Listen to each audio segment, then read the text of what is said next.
আসসালামু আলাইকুম। এটিএন বাংলা সংবাদে সবাইকে স্বাগত জানাচ্ছি আমি মমরিনাজ মমি। শুরুতেই বিআরবি কেবল সংবাদ শিরোনাম। নির্বাচন না করলে জামায়াতে ইসলামের অস্তিত্ব থাকবে না। চাঁপাইনবাবগঞ্জে মির্জা ফখরুল মানুষকে বিভ্রান্ত না করে সঠিক পথে আসার আহ্বান।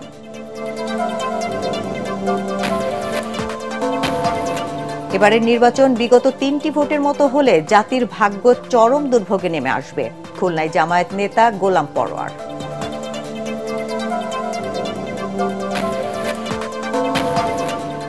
জুলাই সনদ আদেশ নিয়ে রাজনৈতিক দলগুলো ধোঁয়াশা তৈরি করছে। মন্তব্য এনসিপির, রাষ্ট্র সংস্কার ছাড়া কৃষি অর্থনীতির মুক্তি সম্ভব নয়।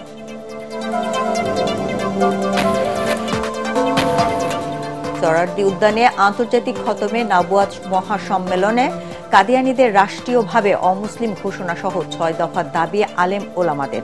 ক্ষমতায় গেলে ব্যবস্থা নেওয়ার আশ্বাস বিএনপি জামায়াতের।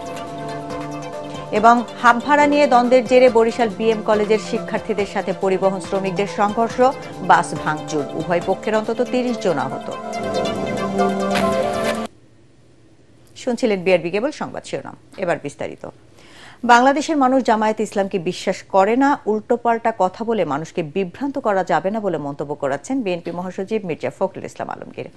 চাঁপাইনবাবগঞ্জে মহাসমাবেশে জামায়াতকে সঠিক পথে আসার আহ্বান জানিয়ে তিনি বলেন, নির্বাচন না করলে তাদের অস্তিত্ব থাকবে না। ভারতের দাদাগিরি মানুষ আর দেখতে চায় না বলে দাবি করেন বিএনপি মহাসচিব। কামরুজ্জামান রাজীবের রিপোর্ট। ভারতের পানি আগ্রাসনের প্রতিবাদে স্থানীয় বিএনপি আয়োজিত পদ্মা বাঁচাও গণসমাবেশে যোগ দেন বিএনপি মহাসচিব মির্জা ফখরুল ইসলাম আলমগীর। সমাবেশ শুরুর অনেক আগেই জনসমাগমে কানায় কানায় ভরে যায় সমাবেশ স্থল চাঁপাইনবাবগঞ্জ সরকারি কলেজ মাঠ। সমাবেশের শুরুতে বক্তব্য রাখেন স্থানীয় নেতারা। প্রধান অতিথির বক্তব্যে বিএনপি মহাসচিব বলেন, সরকারের ঘোষণা অনুযায়ী ফেব্রুয়ারিতেই নির্বাচন হবে, তা কেউ ঠেকাতে পারবে না। জামাতকে ষড়যন্ত্র চক্রান্তের পথ থেকে সরে আসার আহ্বান জানান ফখরুল। বাংলাদেশের মানুষ আপনাদেরকে সহজে ভোট দিবে না, কারণ আপনাদেরকে তারা বিশ্বাস করে না। 1971 সালে আমরা যে স্বাধীনতার যুদ্ধ করলাম পাকিস্তানিদের থেকে বের হয়ে আসার জন্য, তখন আমরা আপনারা শুধু বিরোধিতাই করেন নাই, ওই পাকিস্তান সেনাবাহিনী থেকে হাত মিলিয়ে গণহত্যা করেছেন। আপনারা ভালো হয়ে যান, ভালো হয়ে যান। আপনাদের যত বড় বিলবোর্ড দেখলাম, আমি অন্য কোনো দলের অত বড় বিলবোর্ড দেখলাম না। যত পোস্টার দেখলাম, অন্য কোনো দলের এত পোস্টার দেখলাম না। তাহলে কেন মানুষকে বোকা বানাচ্ছেন? আপনারা তো নির্বাচন করবেন, নির্বাচন না করলে আপনাদের অস্তিত্ব থাকবে না। এ সময় ভারতকে দাদাগিরি থেকে সরে এসে সমমর্যাদার ভিত্তিতে বাংলাদেশকে সহযোগিতার আহ্বান জানান বিএনপি মহাসচিব। পানি বন্ধ করে দিবে, সীমান্তে মানুষ হত্যা করবে, যখন তখন চাল বন্ধ করে দিবে, পেঁয়াজ বন্ধ করে দিবে। এই বড় দাদাগিরি আমরা আর দেখতে চাই না।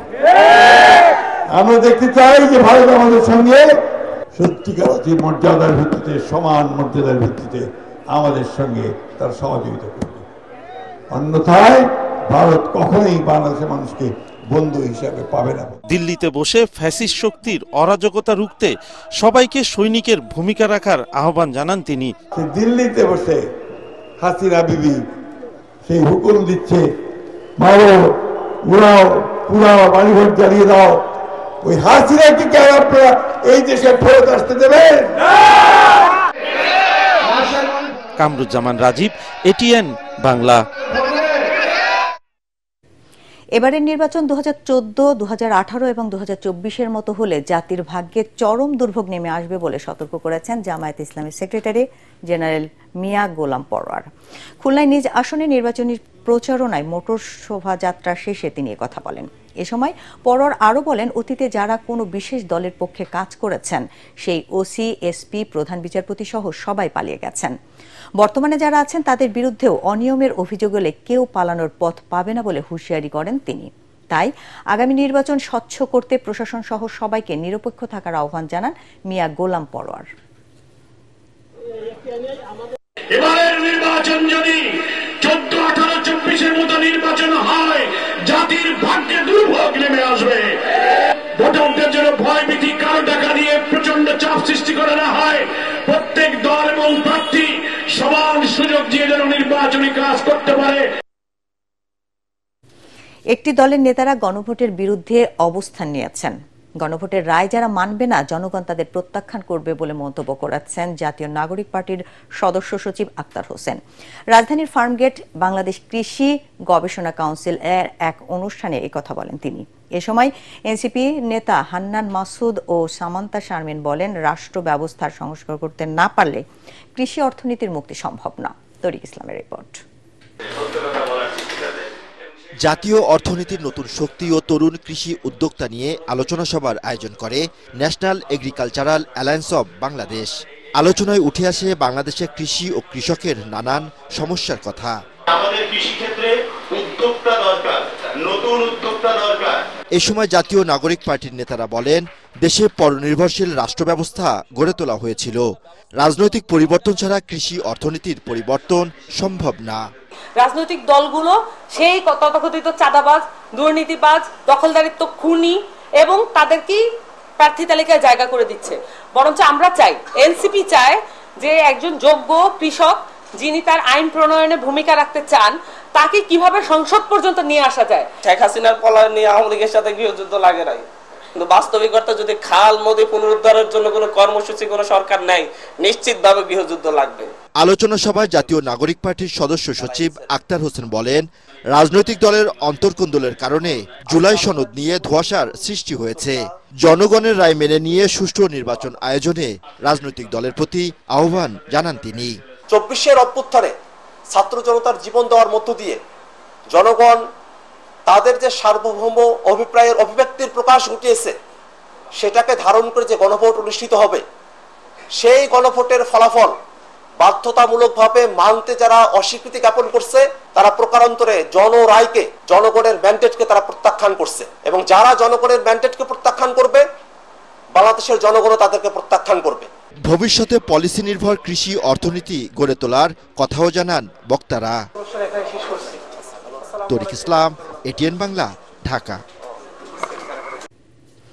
রাজনৈতিক দলগুলোর উপর ভরসা করে অন্তর্বর্তী সরকার গঠিত হলেও অনেক ক্ষেত্রে রাজনীতিবিদদের সমর্থন না থাকায় আশা আকাঙ্ক্ষার প্রতিফলন ঘটেনি বলে জানিয়েছেন তথ্য উপদেষ্টা মাহফুজ আলম। রাজধানীতে উইমেন ইন ডেমোক্রেসি আয়োজিত গণতন্ত্র বিনির্মাণের নারী আমরা কি পেলাম শীর্ষক সেমিনারে কথা বলেন তিনি। এ সময় জুলাই সনদের ভবিষ্যৎ নিয়ে শঙ্কা জানান বিভিন্ন রাজনৈতিক দলের প্রতিনিধিরা। মিজান সাছানের রিপোর্ট। কাজী জেসিনের সঞ্চালনায় সেমিনারে বক্তব্য রাখেন বিশ্ববিদ্যালয়ের শিক্ষক, রাজনীতিবিদ ও নাগরিক সমাজের প্রতিনিধিরা। এনসিপির সিনিয়র যুগ্ম আহ্বায়ক সামান্তা শারমিন ও সিনিয়র যুগ্ম সদস্য সচিব ডাক্তার তাসনিম যারা অভিযোগ করেন, রাজনৈতিক দলগুলোর অসহযোগিতার কারণে নারীদের লেভেল প্লেইং ফিল্ড তৈরি হচ্ছে না। মোড় ঘুরিয়ে দেওয়ার ডিসিশন যেখানে নেওয়া হয় সেখানে কোনো নারী নাই, এটা হচ্ছে বাস্তবতা। এই মুহূর্তে সেটা নাই এবং বিভিন্ন জায়গায় যখন বসেন তখন পুরুষরাই বসেন। ঐক্যমত্য কমিশনে তখন বিএনপি যদি এই প্রস্তাবটাতে সাপোর্ট দিত, হয়তো এই প্রস্তাবটা এগিয়ে যেত, সেটা হয়নি। নারীরা সামনে দাঁড়াতে না পারার দায় শুধু রাজনীতিবিদদের নয়, এমন মন্তব্য বৈষম্য বিরোধী ছাত্র আন্দোলনের সাবেক মুখপাত্র উমামা ফাতেমার। এই বাধাটা যদি পার হতে হয় তাহলে আমি মনে করি যে এখানে আসলে নারীদেরকেই একজোট হইতে হবে। সেমিনারে নাগরিক ঐক্যের সভাপতি মাহমুদুর রহমান মান্না ও গণসংহতি আন্দোলনের জোনায়েদ সাকি কথা বলেন জুলাই সনদের ভবিষ্যৎ নিয়ে। এখন পর্যন্ত সামগ্রিকভাবে এই এত বড় অভ্যুত্থানের মধ্যে দিয়ে এই জাতি কি পেয়েছে, দেশ কি পেয়েছে, এটা বোঝার জন্য, দেখবার জন্য, উপলব্ধিতে আসার জন্য সম্ভবত আরো কিছু সময় লাগবে। প্রধান অতিথির বক্তব্যে তথ্য উপদেষ্টা মাহফুজ আলম বলেন, সরকারের সফলতা ব্যর্থতা বিশ্লেষণ করতে হলে রাজনৈতিক দলগুলোর ভূমিকা নিয়ে কথা বলতে হবে। সন্ধ্যায় যখন সেনাবাহিনীর সাথে মিটিং হয়েছে, পরের দিন সকাল একেবারে ভোরে আমরা গেছিলাম একজন রাজনৈতিক দলের মহাসচিবের কাছে, এরপরে আমরা দেখা করতে গেছি একজন আমিরের সাথে। এরকম ভাবে সবার সাথে রাজনৈতিক দলগুলোকে সাথে নিয়ে ভরসা করে অন্তর্বর্তীকালীন সরকার যে রাজনৈতিক দলগুলো কি আচরণ করলো প্রতিটা দিনের পত্রিকায় আছে।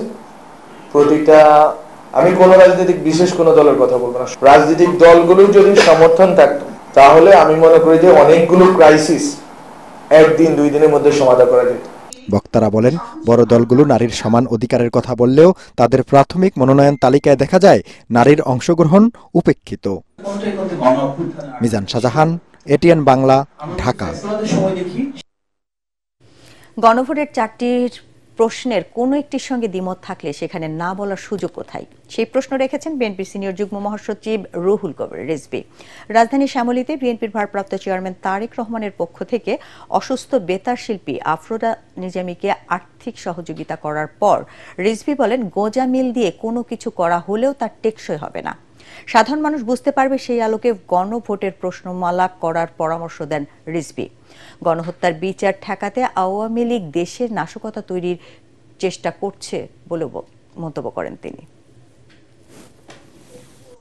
আমি যদি কোনো প্রশ্নের সাথে একমত হতে না পারি, তাহলে এই না পারাটা আমি লিখব কোথায়? কোনো জিনিস গোজামিল দিয়ে করলে সেটার সাস্টেনেবিলিটি, সেটা টেকসই হওয়া খুব মুশকিল হয়। কমপক্ষে দেশের 90% মানুষ বুঝতে পারে যে এই গণভোটের মূল উদ্দেশ্য কি। এটা যদি মানুষ বুঝতে না পারে, তাহলে মানুষ যে তিমিরে ছিল সেই তিমিরেই থাকবে, সেই অন্ধকারেই থাকবে। কাদিয়ানীদের রাষ্ট্রীয়ভাবে অমুসলিম ঘোষণা এবং নিষিদ্ধ সহ 6 দফা দাবি জানিয়েছেন আলেম ওলামারা। রাজধানীতে আন্তর্জাতিক খতমে নবুয়াত মহাসম্মেলন থেকে দাবি মানা না হলে লকডাউন ও মার্চ ফর ঢাকা কর্মসূচির মতো কঠোর আন্দোলনের হুঁশিয়ারি দেন তারা।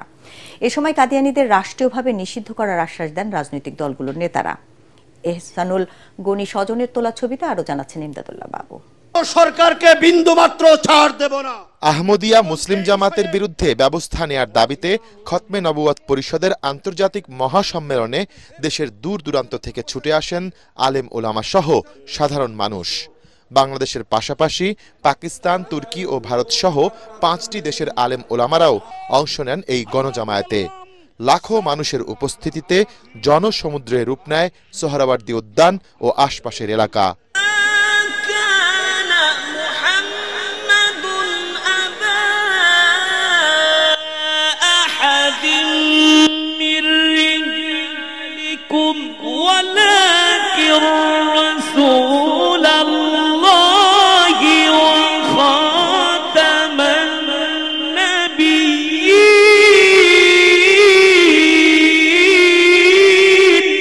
কোরআন তেলাওয়াতের পর খাতামান নাবিয়্যিন মুহাম্মদ সাল্লাল্লাহু আলাইহি ওয়াসাল্লামের উপর দুরূদ পাঠের মধ্য দিয়ে শুরু হয় সম্মেলন। এতে আলেমরা বলেন, আহমদিয়া মুসলিম জামায়াতের আড়ালে মুসলমান বেশ ধরে কুফরিতে লিপ্ত রয়েছে কাদিয়ানীরা। মুহাম্মদ সাল্লাল্লাহু আলাইহি ওয়াসাল্লাম আল্লাহর পাঠানো শেষ নবী, যা মানছে না তারা। জনাবে নবী করিম সাল্লাল্লাহু আলাইহি ওয়াসাল্লাম ने फरमाया, मैं अल्लाह का आखिरी पैगंबर, आखिरी नबी हूं, मेरे बाद कोई नबी नहीं आएगा। कोई भी नबूवत का दावा करता है तो वो दायरा इस्लाम से खारिज तस्वुर किया जाएगा। এ সময় দ্রুত কাদিয়ানীদের অমুসলিম ঘোষণা করতে সরকারের কাছে দাবি জানান ইসলামী দলগুলোর নেতারা।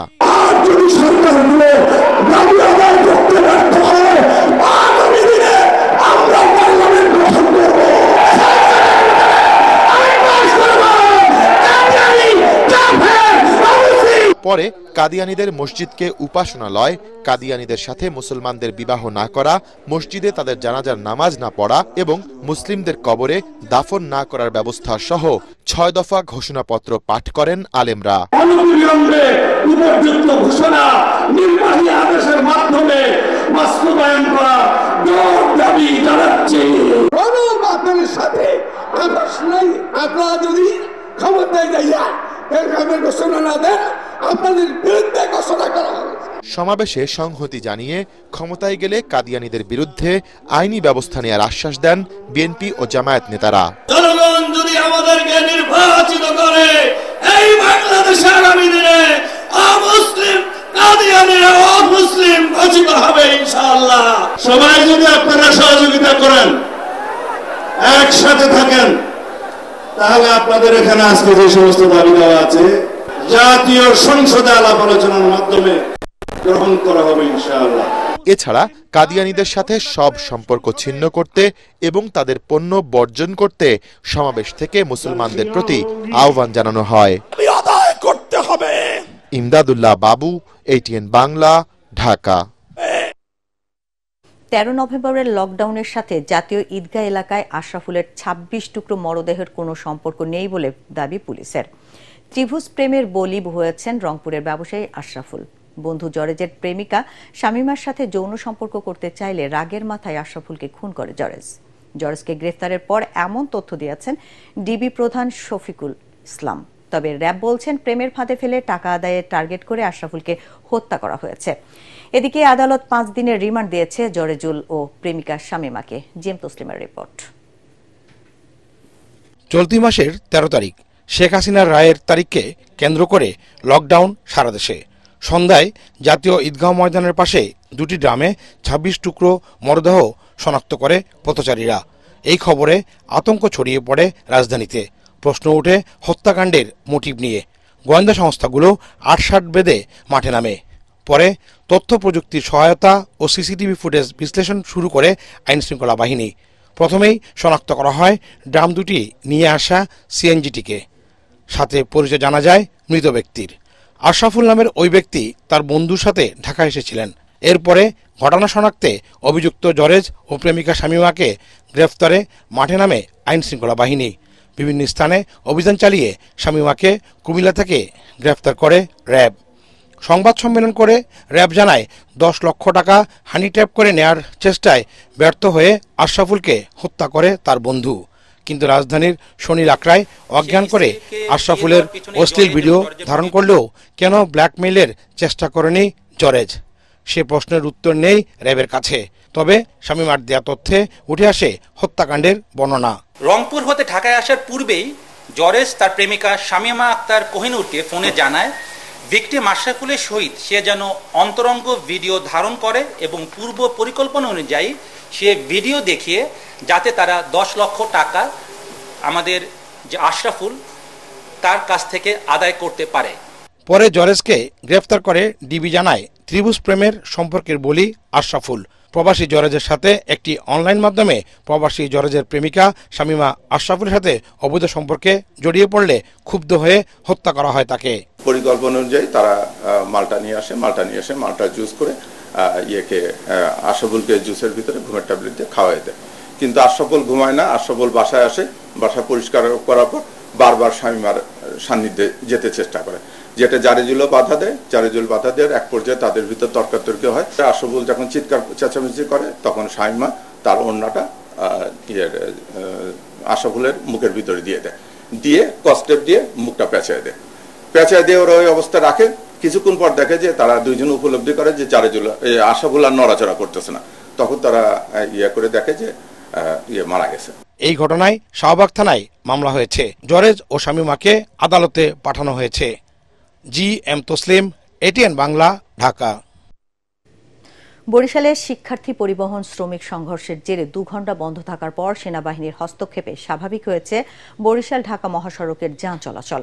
এর আগে হাফ ভাড়া নিয়ে দ্বন্দ্বে বরিশালের নথুল্লাবাদ বাস স্ট্যান্ডে পরিবহন শ্রমিক ও বিএম কলেজ শিক্ষার্থীদের সংঘর্ষে দুপক্ষে অন্তত 30 জন আহত হন। এ ঘটনায় ধর্মঘটের ডাক দেয় পরিবহন সংশ্লিষ্টরা। প্রত্যক্ষদর্শীরা জানান, শনিবার সন্ধ্যায় একটি বাসে করে বরিশাল বিএম কলেজের কয়েকজন শিক্ষার্থী নথুল্লাবাদে এসেছিলেন। এ সময় অর্ধেক ভাড়া দেয়া নিয়ে পরিবহন শ্রমিকদের সাথে প্রথমে বাকবিতণ্ডা এবং এক পর্যায়ে তার সংঘর্ষের রূপ নেয়। এ সময় বিক্ষুব্ধ শিক্ষার্থীরা রাস্তা অবরোধ করে কয়েকটি বাস ভাঙচুর করে। এতে বরিশাল থেকে বিভিন্ন রুটে সব ধরনের যান চলাচল বন্ধ হয়ে যায়। তাদের ওপর ইট পাটকেল নিক্ষেপ করে পরিবহন শ্রমিকরাও। পরে সেনাবাহিনী অতিরিক্ত পুলিশ পরিস্থিতি নিয়ন্ত্রণে আনে। শিক্ষার্থীদের দাবি, হাফ ভাড়া দেওয়ার নিয়ম থাকলেও তা না মেনে তাদের মারধর করা হয়েছে। তবে পরিবহন সংশ্লিষ্টরা জানান, শুক্র শনি সহ সরকারি ছুটি বাদে শিক্ষার্থীদের কাছ থেকে হাফ ভাড়া নেওয়া হয়। নির্বাচনকে সামনে রেখে দলের মধ্যে কোনো দ্বিধা বিভক্তি না রেখে নেতাকর্মীদের প্রতি আহ্বান জানিয়েছেন ঢাকা মহানগর উত্তর বিএনপির আহ্বায়ক আমিনুল হক। রাজধানীর কাউরান বাজারে ঢাকা 12 আসনের বিএনপির যৌথ সভায় ঢাকা 12 আসনের ধানের শীষের প্রার্থী সাইফুল আলম নীরবের পক্ষে নেতাকর্মীদের ঐক্যবদ্ধ হয়ে কাজ করার নির্দেশ দেন তিনি। এ সময় নীরব বলেন, সবাইকে এক হয়ে ধানের শীষের পক্ষে মাঠে নামতে হবে। অনুষ্ঠানে ঢাকা মহানগর উত্তর বিএনপির সদস্য সচিব মোস্তফা জামান সহ বিএনপির সিনিয়র নেতৃবৃন্দ উপস্থিত ছিলেন।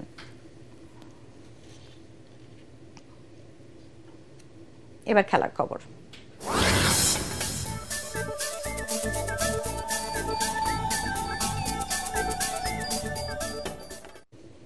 নারী কাবাডি বিশ্বকাপে দ্বিতীয় অথবা তৃতীয় হওয়ার লক্ষ্যে স্বাগতিক বাংলাদেশ। কাবাডি ফেডারেশন আয়োজিত এক সংবাদ সম্মেলনে কথা বলেন বাংলাদেশ কাবাডি ফেডারেশনের সাধারণ সম্পাদক এস নিয়াজ সোহাগ। 15 থেকে 25 নভেম্বর পর্যন্ত শহীদ সোহরাওয়ার্দী ইনডোর স্টেডিয়ামে আয়োজিত এই প্রতিযোগিতায় 12টি দল অংশ নেয়ার কথা থাকলেও শেষ মুহূর্তে আর্জেন্টিনার নাম প্রত্যাহার করে নেয়। বাংলাদেশের কাবাডির ইতিহাসে প্রথমবারের মতো আয়োজিত হচ্ছে কাবাডির যে কোনো পর্যায়ের বিশ্বকাপ। কাবাডি ফেডারেশনের কর্মকর্তারা মনে করেন এই আয়োজন নারীর ক্ষমতায়নে গুরুত্বপূর্ণ ভূমিকা রাখবে। রূপালী আক্তার সিনিয়রকে অধিনায়ক করে 14 সদস্যের বাংলাদেশ নারী কাবাডি দল ঘোষণাও করা হয় সংবাদ সম্মেলনে। শেষ করার আগে বিআরবি কেবল সংবাদ শিরোনাম আরেকবার। নির্বাচন না করলে জামায়াতে ইসলামের অস্তিত্ব থাকবে না, চাঁপাইনবাবগঞ্জে মির্জা ফখরুল। মানুষকে বিভ্রান্ত না করে সঠিক পথে আসার আহ্বান।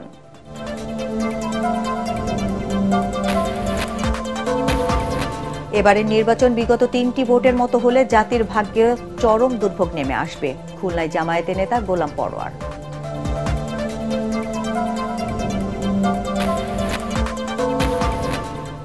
জুলাই সনদ আদেশ নিয়ে রাজনৈতিক দলগুলোর ধোঁয়াশা তৈরি করছে মন্তব্য এনসিপির। রাষ্ট্র সংস্কার ছাড়া কৃষি অর্থনীতির মুক্তি সম্ভব নয়।